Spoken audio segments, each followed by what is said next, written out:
is rough.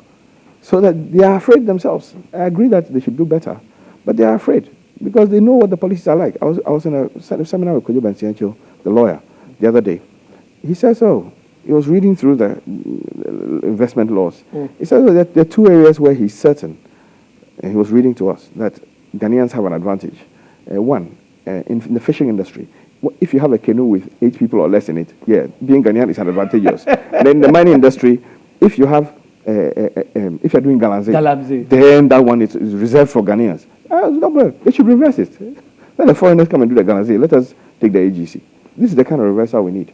And I'm not saying that it should be reversed in such an irresponsible or erratic way that will stop investment from coming. But what's his name?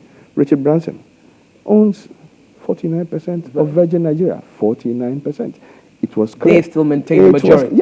And we should not be confused. Nigerians are into ownership. We are trying to create jobs. We should stop. It's ownership. Let David Ampofo have the right business climate for Sachi and Sachi to have to come to Ghana and work with him. It doesn't matter. Even if David doesn't do any other work, fine. David owns the market and he owns the country. They too, they own the skills. Indeed. Let us. And my right is that I'm a Ghanaian, and the money stays here. That is it. Whatever I do, I stay. It's yours. As for you, you go and build your house in Second D. That's fine. That's it. And the government can tax you because you are here. You're not running away. Indeed. And then there are also plenty of national security issues. Our payroll is run by a foreign company. If it's shut down for 3 months, we might have a riot on our hands. We might have a coup on our hands. Who knows? So some of it is actually strategic. And there's no reason to let foreigners handle exactly. Communications. It's strategic. You can't have these kinds of things. I'm just saying, let's not even try to make our own laws. Let's not reinvent the wheel. Let us just take what other countries do and just copy. When America passes one law, we pass the same law. Britain passes, we pass. Otherwise, we will die. Herman, you raise these kind of issues. You talk sometimes to policymakers, they tell you that, you can't breach the World Trade Organization's rules and regulations and so on and so forth. Really, we shouldn't be worrying about that. Ask Obasanjo. Obasanjo put them aside. I don't know how he did it, but it's working for him. If you like, try and export textiles into Nigeria or orange juice into Nigeria and see how many orange juice factories are coming up in Nigeria. Go and check. They are doing what is good for Nigeria, which is what every other country is doing in the world. Every developed country does. The 10 largest banks in Nigeria, 9 of them are Nigerian owned. 9 out of the 10 are Nigerian. The last one on the list is Barclays. That's the smallest one.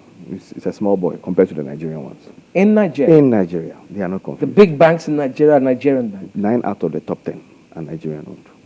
And the last one, the 10th, is Barclays. So what is it? Is this why what you meant when you said that the colonial practices are still there? They're still here, yeah. So it's not even personal. I don't think people are even aware that this is what they're doing, my opinion. I think that what is happening is that it's just the culture of, where it's breaking down. It's breaking down too slowly. Because what happens is that I went to school in America, then I worked in England. I have like 1,000 friends who are skilled Ghanaians, who have taken their education out of Ghana. And I keep complaining to them that you guys, Ghana made an investment in you, and you donated the investment to the West. US aid style. You just took it as aid without permission of the investor and just give it to the West. Of course we will be poor. So I make that argument to them. They then come to me and say, okay, what's the policy framework? In America, I can do this, and that. Can I do the same in Ghana? But then I'm losing. So why should I come back and do my bit? So why are you here? I'm lucky. My parents don't need assistance. So I can afford to be here. And I think morally, it's just because there has to be something for that. I love living in Africa. I love being in Ghana. I'm too proud to live as a second-class citizen abroad. That one I cannot do. It's hard. Unless there's a war in Ghana and war in Liberia at the same time, war in Sierra Leone. There's no part of Africa to go to. Then fine. Or I'm dying or something. Fine. But, I like being here. I want to make my contribution. I want something to tell my children that, look, I did my 2%. I mean, maybe it didn't work out, but I did my bit. What could you do? What could you have done better? What are the challenges now? I mean, this is all part of the difficulty now, and it's interesting, but let's just concretely, what are some of the challenges now? What's the way forward? The way forward, we as an industry, we are lobbying for policy changes that will benefit the industry. And not just... And you're saying not just the industry, but... The industry, Ghanaian industry in general. So you want a change in fundamental change in thinking. Change. Yes, on the way Ghanaian business is viewed. Do you think that governments can do that? Well, the president came to one of my launches, so I always banter on these issues with him. Yeah. And he wanted to show me that, look, Herman, we are really behind people like you. He came to launch with Microsoft, and I really appreciated that. There are a few more things that need to be done. The policies need to be put in place. That's all I say. It's not intelligence or no intelligence or capital or no capital. It's just policy. If you put the right policies in place, you, David, you'll be sitting here.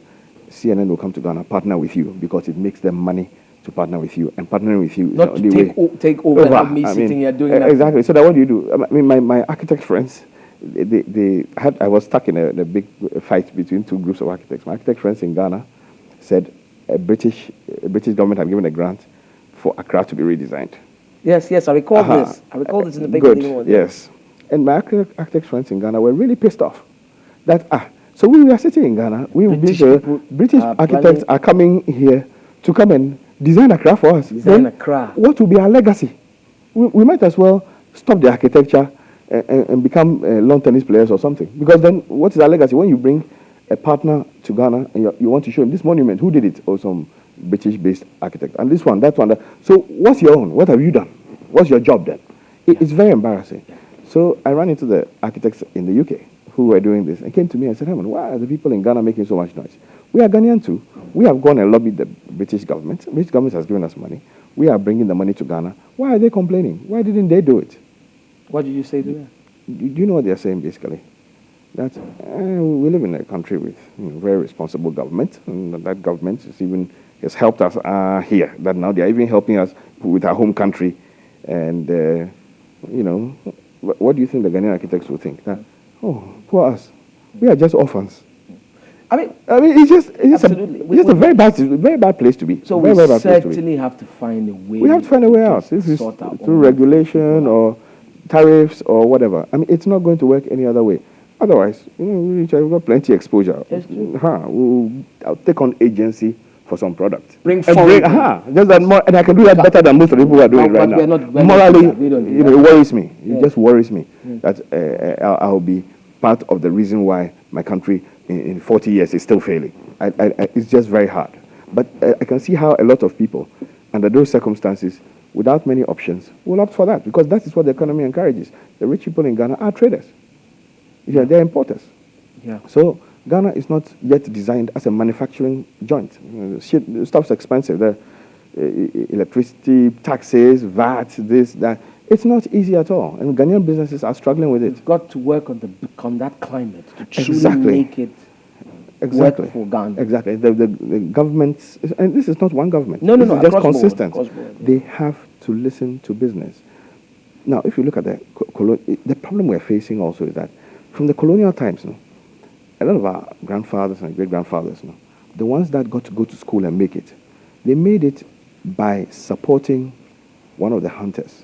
Somebody was chief accountant. Yes. Unilever. Yeah. Right? Chief accountant, Lonro. They made it by supporting the hunters. So that we, the hunted, when we are now saying we are going to start a war, some of the people we are facing on the other side are our own people. It's a very serious problem. Yeah. They are our people. And these are the ones who have had the money to educate people like us and so on and so forth. So half the team has indecision. Absolutely. Because you're confronting your your own shadow. My brother is the agent for this. Yeah. Then I'm manufacturing that. It sounds like it's all... Exactly. But we need policymakers who will take the firm decision. Otherwise, we will be on this aid drug forever. You see what I mean? And we'll die. Yeah.